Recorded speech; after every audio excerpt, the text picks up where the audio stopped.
So you touched very briefly on Vital Organ Project earlier, and I wanted to make sure that we had time to talk about this because I'd imagine it's kind of like my radio work. Like I feel there's a lot of like what you do with like your job playing organ in church and the work you do as a composer. I can totally like it feels analogous to what I do in radio and also I'm a composer. Like it's like two kind of different things but like comes together and then I've had the opportunity to kind of serve my community through my radio show and this podcast and stuff, and I feel like Vital Organ Project is like the manifestation of that for you, like you serving your community both as a composer and an organist in this really kind of special way. So can you talk about like how you started Vital Organ Project, how it's been what it is, how it's been received by audiences, and also like how does it kind of click into your broader body of work? Absolutely. I started Vital Organ Project with a friend from undergrad, Tyler Pym, who sort of shares the same desire as me, wanting to see the organ get more use, and more composers embrace it as a possible instrument for new music, and also just in general education about the organ. So it really just started as the two of us. We called ourselves a duo, and we would give concerts, and it was helpful because we were both very busy in our own lives. We still are, but we would each sort of just have to prepare half a concert, and then together it would be an hour 15-minute long endeavor. But we would so programming was incredibly important, right? Because we could do Bach and even Messiaen, but I think it was more important to do George Crumb and the organ and electronics, but also Nico Muhly, if that name means anything to you. I think his music also very new, but also very approachable. Yeah, for So sure. that the audiences don't think that all the new music that's being written for organ is difficult to listen to for a lot of folks. You know, there is, of course, if the organ is capable of anything, it is a variety of things, right? It's its ability to encompass a variety of ideas, from teeny tiny noises with pipes the size of pencils to loud rumbling 16 or 32-foot tall pipes. So we would give these concerts around the Midwest and always try to include an educational element, either before, even in the middle once it happened, or after a concert, inviting the audience to come up, and we would pass out scores so they could ask questions, having them sit down. If you go on our website, you can see pictures of kids and adults sitting down at the organ, gathered tightly around the console. They've got questions, and just sort of pull the veil away a little bit, so it's not such a mysterious instrument to folks. Audiences are We have a really interesting relationship with audiences. It is tough to get people to come out to an organ concert. Number one, it is hard, really hard to get people to come to a new music organ concert. So that's the first thing. But then once they're in the door, they love Yeah. our concerts. I have been this We have not been so fortunate that this is a regular occurrence, but we've given concerts before where we've had 90 to maybe upwards of 120 people.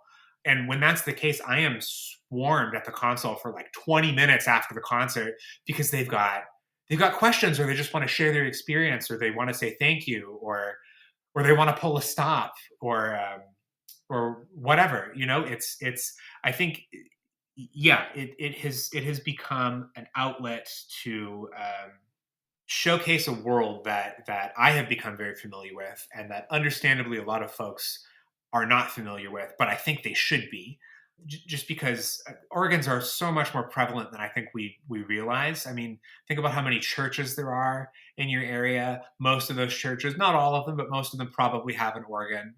Certainly, they're not as prevalent as they would have been 100 years ago, or 200 years ago, as churches are going through a new season themselves. But But I think what you're saying is so spot on though, because even I don't know when you lived in Cincinnati if you had the chance to go to the Union Station terminal.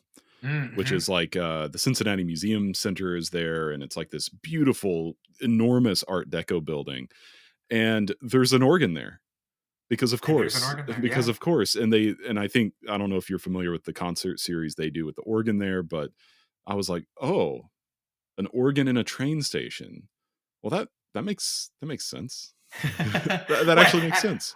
yeah, yeah. It's certainly a place where community gathers. I mean, organs are cheap. Well, not necessarily. Organs are expensive instruments, but you only have to pay one person to, get noise out of it to lead groups of people in song, right? Rather than getting a band or an orchestra, which is expensive in its own right because all of those musicians deserve to be paid a livable wage.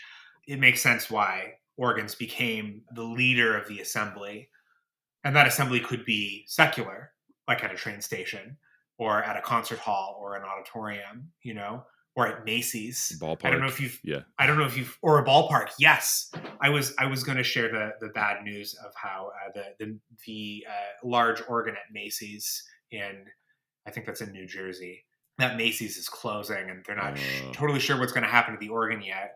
But then you interjected with the much happier note, ballparks, ballparks too. yeah. It just tickles me when I see Fields hiring for organists.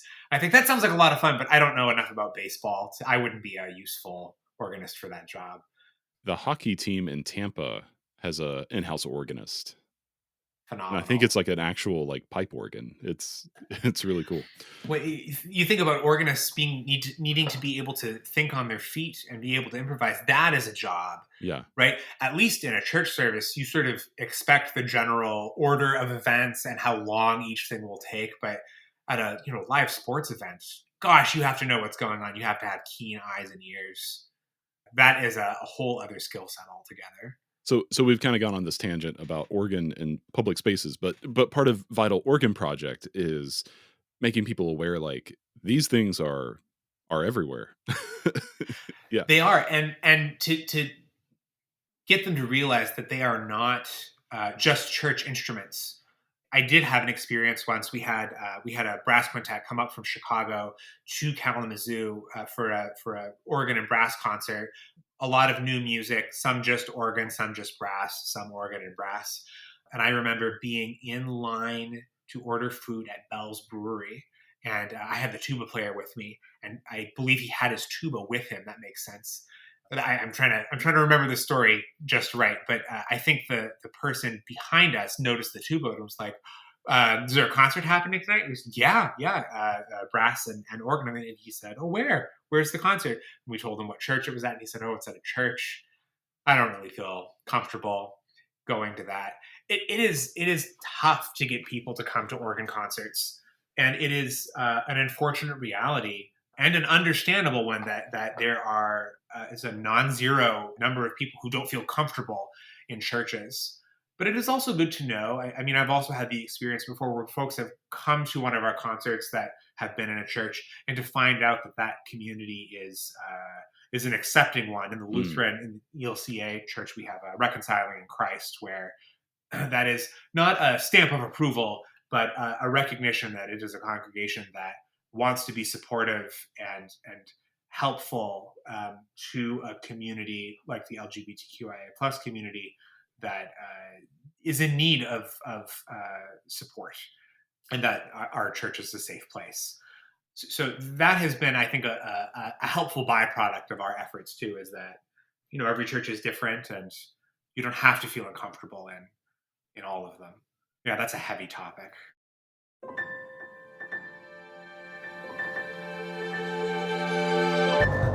Thank you so much for tuning in to Micromaker by Loose Leaf Transmissions.